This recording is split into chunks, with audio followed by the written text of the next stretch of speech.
नमस्कार रसिक हो. प्रवास भावगीतांचा याच्या 7व्या भागात आपले मनपूर्वक स्वागत.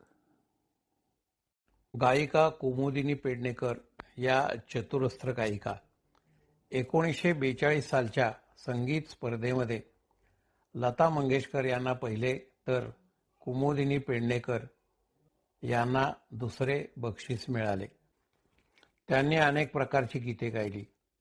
कळीदार कपुरी पान ही लावणी प्रथम त्यांच्या आवाजात ध्वनिमुद्रित केली गेली. नंतर ती सुलोचना चव्हाण यांनी गायली. सांगते ऐका या चित्रपटात सांगा या वेळीला या गीतामध्ये आपल्याला त्यांचा आवाज ऐकता येतो. त्यांनी गवळणीही गायल्या. कवी सुधांशू यांनी लिहिलेली गवळण आपण यामध्ये ऐकूया. ही गवळण नंतर माणिक वर्मा यांनी गायलेली आहे.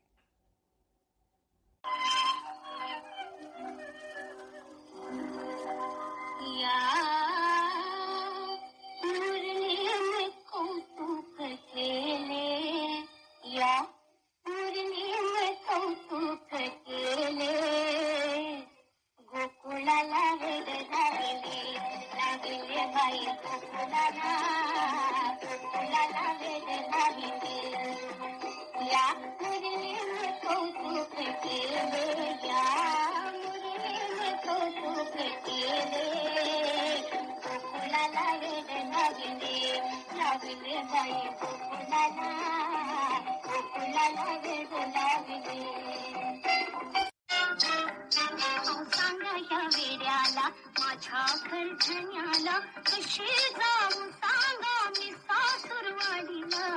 सांगा या वेड्याला ही गाडी कुणाची शितवाडी कुणाची बडाली नका टाकू मोठेपणाची. सांगा या खोपडीला नाची काना झोपडीला कशी जाऊ सांगा मी सासूरवाडीला. सांगा या वेड्याला सांगा ह्या वेडीला माझ्या गुलछडीला हिच्यासाठी आलो मी सासूरवाडीला. सांगा ह्या वेडीला. गीतकार गंगाधर महांबरे गोव्याचे. लहानपणापासून त्यांना गाणी लिहिण्याची आवड होती. त्यांनी लिहिलेल्या 70 पुस्तकांपैकी 12 कविता संग्रह आहेत. त्यांच्या गीतांनी रसिकांना नव्या जाणीवा आणि संवेदना दिल्या. त्यांनी अनेक चित्रपटासाठीही गीतलेखन केलेले आहे. त्यांच्या काही अवीट गाण्यांच्या पंक्तींचा आपण आनंद घेऊया.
संधी कालिया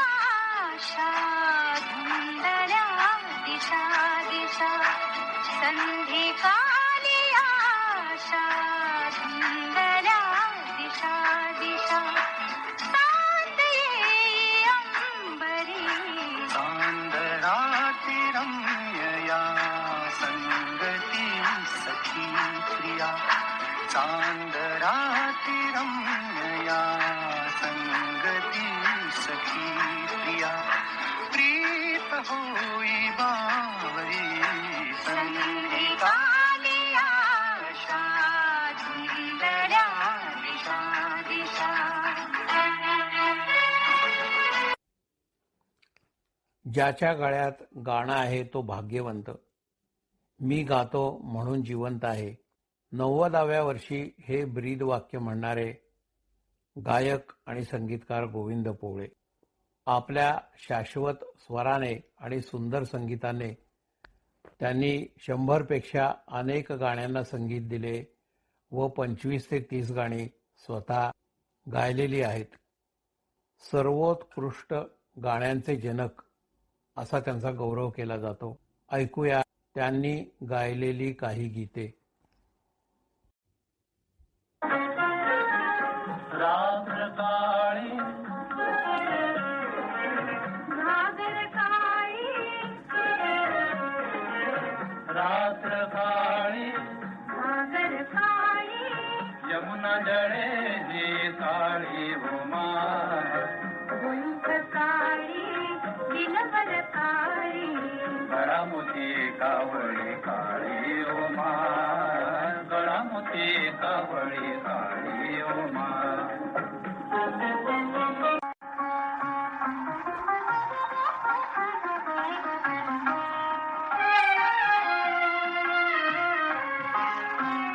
काय सांगू देवा ज्ञानोबाची ख्याती वेद महिषामुखी बोलवी वेद महिषामुखी बोलवी. काय सांगू देवा ज्ञानोबाची ख्याती वेद महिषामुखी बोलवी वेद महिषामुखी बोलवी वेद महिषामुखी बोलवी वेद महिषामुखी बोलवी.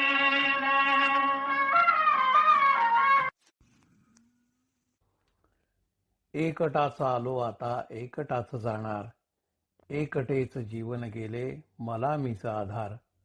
अशा संगीत रचना लिहिणारे गीतकार म्हणजे ज.के. उपाध्ये. लहानपणी झालेला मातृवियोग व तरुणपणी पत्नी आणि पुत्रवियोग यामुळे त्यांच्या कविता एकाकी भावना व्यक्त करणाऱ्या ठरल्या. त्यांनी काही ग्रंथ, कविता संग्रह आणि अनेक रुबाया लिहिल्या. नाही चिरा नाही पणती या उक्तीप्रमाणे त्यांच्या हयातीत याची दखल फारशी घेतली गेली नाही. त्यांच्या मृत्यूनंतर म्हणजे सुमारे 40 वर्षांनी त्यांनी लिहिलेले पहिले गीत सुधा मल्होत्रा यांनी आकाशवाणीवर सादर केले आणि ज.के. उपाध्ये प्रकाशात आले. हेच गीत आशा भोसले यांनी सुमारे 15 वर्षांनी गायले. कलाकार कलेवरच प्रेम करतो, त्याला व्यवहार आणि मानपान याच्याशी काही देणे घेणे नसते.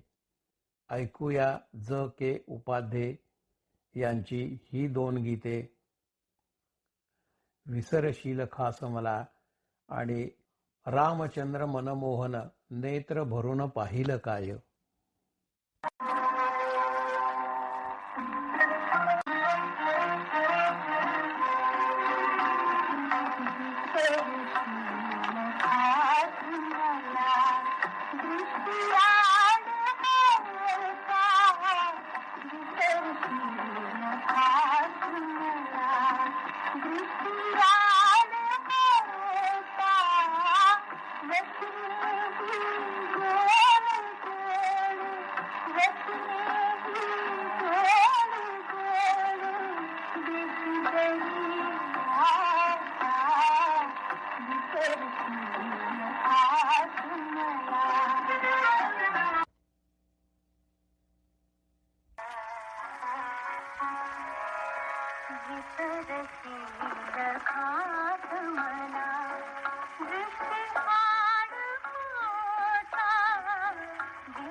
माणिक वर्मांनी गायलेल्या या गीताला वि. दे. अंभईकर यांनी संगीत दिलेले आहे.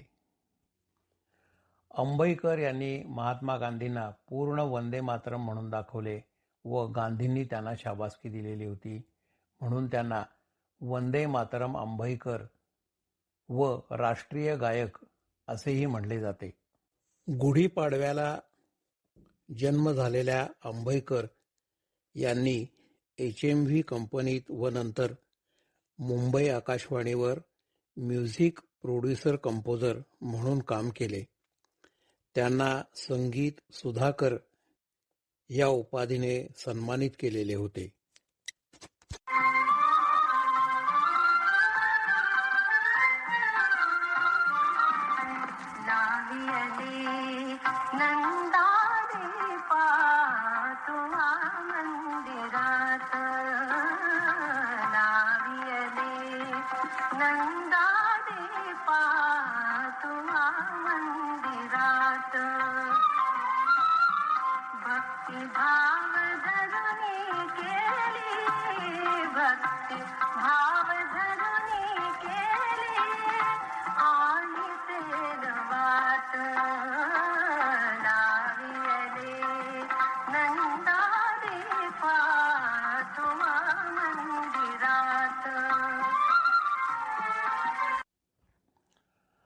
आधुनिक मराठी गीतकाव्याचे प्रवर्तक, नादमय गूढ गुंजनात्मक कविता लिहिणारे परंतु प्रसिद्धी परांगमुख भा. रा. तांबे यांची हयात मध्य प्रदेशात गेली.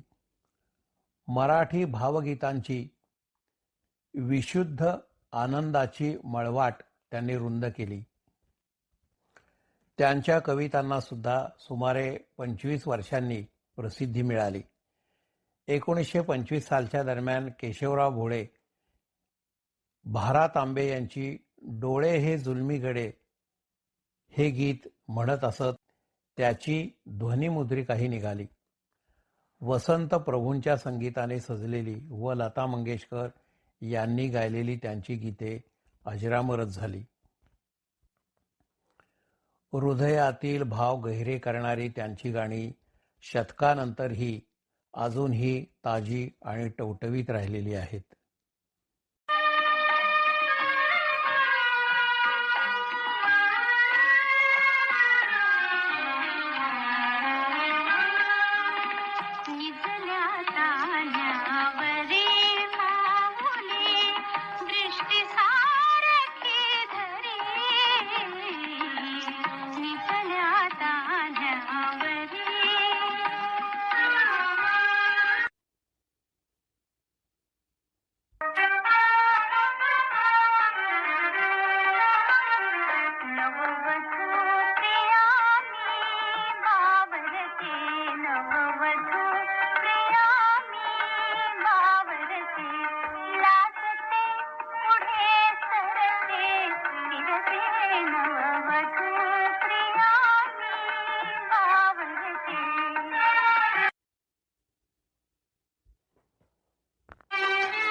मराठी भावगीतातील अष्टपैलू प्रतिभावंत संगीतकार गायक म्हणजे मास्टर कृष्णराव फुलंब्रीकर. मास्टर कृष्णराव हे शास्त्रीय संगीताचे प्रतिष्ठित गायक व संगीतकार होते. त्यांना मैफिलीचे राजे अशी बिरुदावली होती. या बहुआयामी कलाकाराने नाट्य, चित्रपट व संगीत क्षेत्रात अमीट छाप सोडलेली आहे आणि अनेक नवीन रागांची निर्मिती सुद्धा केलेली आहे. प्रभात फिल्म कंपनीमध्ये काम करताना संगीत दिग्दर्शक ही संकल्पना त्यांनी प्रथम प्रस्थापित केली. गंधर्व नाटक मंडळीत त्यांचे मोठे योगदान होते. अनेक नाटकांनाही त्यांनी संगीते दिलेली आहेत. विशेषतः कुलवधूतील बोला अमृत बोला किंवा क्षण आला भाग्याचा ही ज्योत्स्ना भोळे यांनी गायलेली गाणी आपल्या सहज लक्षात येतात. त्यांनी अनेक चित्रपटांनाही संगीत दिलेले आहे. ऐकूया कीचक वध या चित्रपटातील काही काव्यपंक्ती.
पहिल्या मराठी स्त्री संगीतकार व गीतकार वीणा चिटको या मास्टर कृष्णराव यांच्या कन्या. लहानपणापासूनच त्यांचा गायन क्षेत्राशी संबंध आला. एक प्रकारे त्यांना उपजतच स्वरज्ञान होते. झटपट नोटेशन घेणे यामध्ये त्यांचा हातखंडा होता. यांच्या या सुरेल प्रवासात त्यांच्या पतीने त्यांना साथ देऊन कौटुंबिक जबाबदारी सांभाळली व लग्नानंतर त्यांचा संगीत प्रवास बहराला आला. रामदास कामत यांनी गायलेल्या त्यांच्या काही काव्यपंक्ती आपण ऐकूया.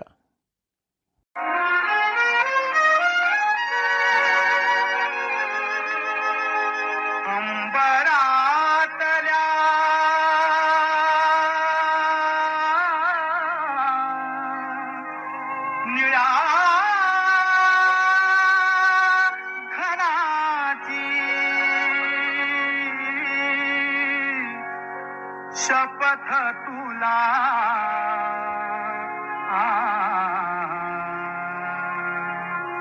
मयुरा रे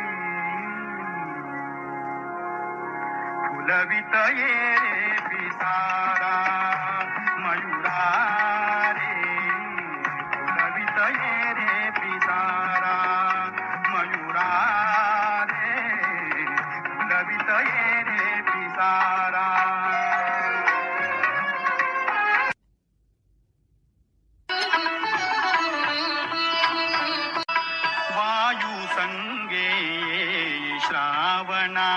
वायू संगे श्रावणा जलधारांची छेडित वीणा जलधारांची छेडित वीणा वायू संगे श्रावणा.